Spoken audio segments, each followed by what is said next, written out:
100% tariff की तैयारी, KGP का पीएम मोदी पर सीधा निशाना। भारत में मौसम की दो तरफा मार, अर्जेंटीना बनाम स्पेन के मैच पर दुनिया भर के फुटबॉल प्रेमियों की निगाहें। नमस्कार, मैं रूपाली बर्वे और आप देख रहे हैं वेब दुनिया की खास पेशकश WD नाउ, जिसमें बात करेंगे सप्ताह भर की सुर्खियों के एक अलग अंदाज में। अमेरिका और ईरान के बीच दोबारा भड़की जंग ने पूरी दुनिया को हिलाकर रख दिया है। स्ट्रेट ऑफ हॉर्मुज़ में एक बार फिर कच्चे तेल की सप्लाई चेन पूरी तरह ठप हो चुकी है, लेकिन इस युद्ध के बीच अमेरिकी राष्ट्रपति डोनाल्ड ट्रंप ने एक ऐसा फैसला लिया है जिसने वैश्विक व्यापार जगत में आर्थिक परमाणु बम फोड़ दिया है। ट्रंप प्रशासन अब भारत समेत दुनिया के 5 बड़े देशों पर 100% तक का भारी भरकम टैरिफ लगाने की तैयारी में है। अमेरिकी संसद में पेश हुए एक नए द्विदलीय बिल के तहत जो भी देश रूस से तेल खरीदेगा उसे इस दंड का सामना करना पड़ेगा। इन 5 देशों में भारत, चीन, स्लोवाकिया, हंगरी और अजरबैजान शामिल है। ट्रंप का सीधा संदेश है, या तो हमारे साथ रहो या फिर अपने निर्यात पर 100% टैक्स देने के लिए तैयार रहो। दूसरी ओर इस युद्ध में भारत को दोनों तरफ से नुकसान उठाना पड़ रहा है। एक तरफ अमेरिकी हमले में चाबहार पोर्ट का टावर धराशायी हो गया, वहीं दूसरी ओर ईरान के हमलों में तेल टैंकर पर सवार एक भारतीय नागरिक की मौत और 10 अन्य के घायल होने पर भारत के विदेश मंत्रालय ने ईरानी उपराजदूत को तलब कर कड़ा विरोध दर्ज कराया है। इस जंग और अमेरिकी टैरिफ वॉर का दुनिया पर दोहरा असर हो रहा है। वैश्विक स्तर पर ईंधन की कीमतें आसमान छू रही है, जिससे हर जरूरी चीज महंगी हो रही है। हॉर्मुज़ जल डमरू मध्य बंद होने से एशिया और यूरोप के बीच होने वाला व्यापार ठप हो गया है।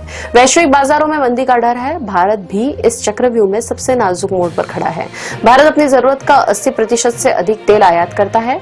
ईरान संकट के कारण कच्चे तेल के दाम बढ़ने से भारत का घरेलू बजट बिगड़ रहा है।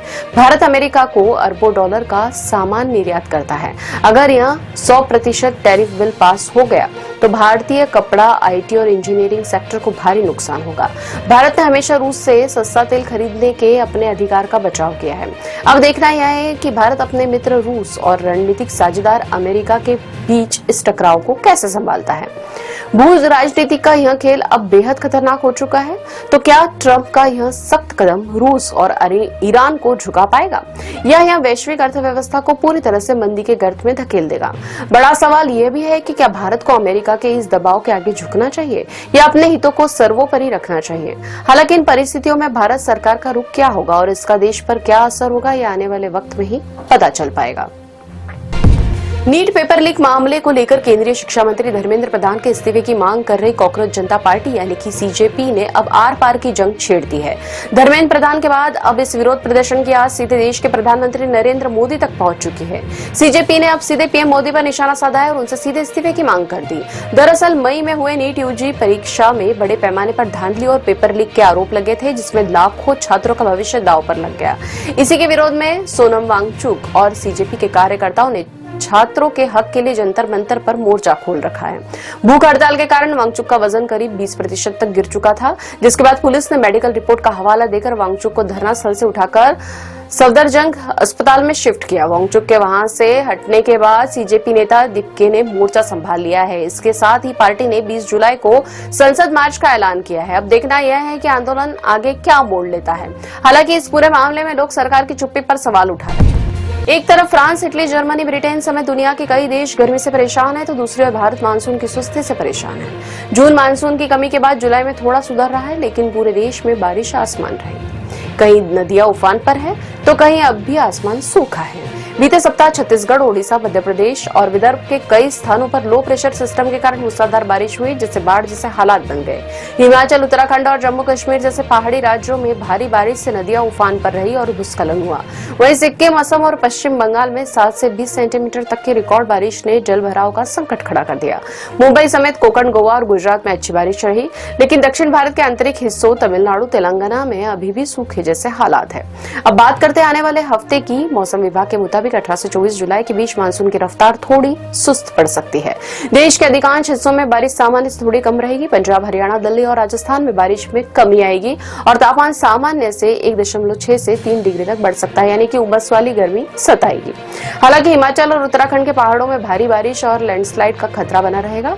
एक बार फिर छत्तीसगढ़, ओडिशा, बिहार और पूर्वोत्तर राज्यों में भारी से बहुत भारी बारिश का अलर्ट है। केरल और तटीय कर्नाटक में मानसून मेहरबान रहेगा, लेकिन महाराष्ट्र, तेलंगाना और आंध्र प्रदेश के आंतरिक इलाकों में बारिश की कमी बनी रह सकती है। उत्तर पश्चिम बंगाल की खाड़ी तथा उससे सटे उत्तर ओडिशा पश्चिम बंगाल तट पर स्थित सुस्पष्ट निम्न दबाव क्षेत्र के प्रभाव से आगामी 7 दिनों के दौरान पूर्वी व पूर्वोत्तर भारत, पूर्वी उत्तर प्रदेश तथा पश्चिमी हिमालय क्षेत्र में वर्षा की गतिविधियों में वृद्धि होने तथा कुछ स्थानों पर भारी से बहुत भारी वर्षा होने की संभावना है। कुल मिलाकर मानसून पर अल नीनो का असर स्पष्ट दिखाई दे रहा है। इसके चलते पहले ही संकेत दे दिए गए कि देश में औसत वर्षा 10% कम होगी। फीफा विश्व कप अब सिर्फ 4 टीमों तक सीमित हो गया है। हालांकि फाइनल में अर्जेंटीना बनाम स्पेन का मैच होना है, लेकिन कांस्य पदक मैच के लिए इंग्लैंड और फ्रांस को भी भिड़ना है। यह मुकाबला शनिवार देर रात खेला जाएगा, वहीं फाइनल का मैच रविवार देर रात खेला जाएगा, जिसमें गत विजेता अर्जेंटीना अपने खिताब का बचाव करेगा। स्पेन की टीम ने इससे पहले साल 2010 में विश्व कप अपने नाम किया था। स्पेन ने इस विश्व कप में फाइनल तक के सफर में सिर्फ 1 गोल खाया है। वहीं अर्जेंटीना लड़खड़ाते हुए लेकिन अविजित रहते हुए फाइनल पहुंची है। ऐसे में खिताबी मुकाबला अर्जेंटीना के अटैक और स्पेन के डिफेंस के बीच होने की उम्मीद है और पूरे मैच के दौरान लियोनेल मेसी और लामिने यामन पर निगाहें रहेंगी। मैच के नतीजे के अलावा मेसी गोल्डन बूट जीतने के बेहद करीब खड़े। अब खबरें संक्षेप में। अंतरिक्ष में भारत ने रचा इतिहास। भारत का पहला प्राइवेट रॉकेट विक्रम-1 लॉन्च। प्रधानमंत्री नरेंद्र मोदी ने स्काई रूट टीम को दी बधाई। कहा, मोदी का वंदे मातरम लिखा कार्ड अंतरिक्ष पहुंचा। भारत को मिली पहली हाइड्रोजन ट्रेन। प्रधानमंत्री नरेंद्र मोदी ने 17 जुलाई को देश की पहली पर्यावरण अनुकूल हाइड्रोजन ट्रेन को हरी झंडी दिखाई, जो हरियाणा के जिंद और सोनीपत के बीच चलेगी। भारत और ब्रिटेन के बीच मुक्त व्यापार समझौता लागू। इस समझौते के बाद भारत के 99% निर्यात पर जीरो ड्यूटी एक्सेस मिलेगा। वियतनाम के फूकोक द्वीप के पास पर्यटकों से भरी एक नाव पलटने से 15 भारतीय नागरिकों की दर्दनाक मौत हो गई।